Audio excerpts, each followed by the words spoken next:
อ่าฮฮ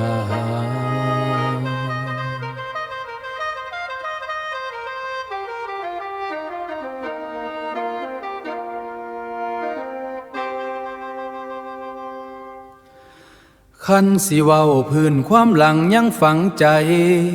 เฮือนไม่เก่าแป๋วปองเบิงทางฟ้าพื้นดินกามเก่าอย่ามาตั้งแต่ปูสาดไม่ไผปูว่างกลางเฮือนนอน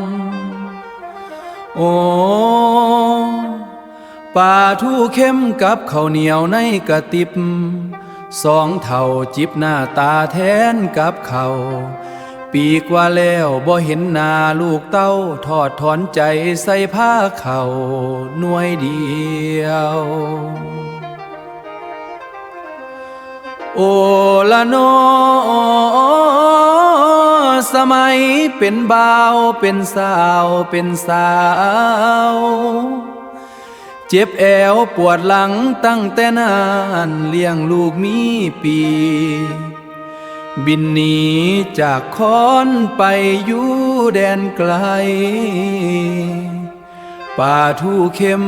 ตัวนี้คือชีวิตกับเขาทิพย์ที่เฮาสองปันให้ความตัญญูแม่นสิหายไปใส่หัวใจพ่อแม่ยังคอยท่าอยู่เฮือนลมต้องไม่เฮือนแอนแจ้งป้องเบิงดาวกินข้าวแล้วกะนอนสาถอยาย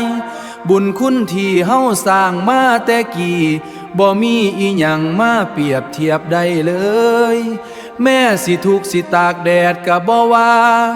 ขอเพียงลูกหลานมีความสุขเฮือนหลังเก่าก็ยังเป็นที่พักหักของพ่อแม่บ่มีวันสิเลิกลาสาธุเด้อให้ลูกเจริญคืดฮอดบ้านแน่เด้อ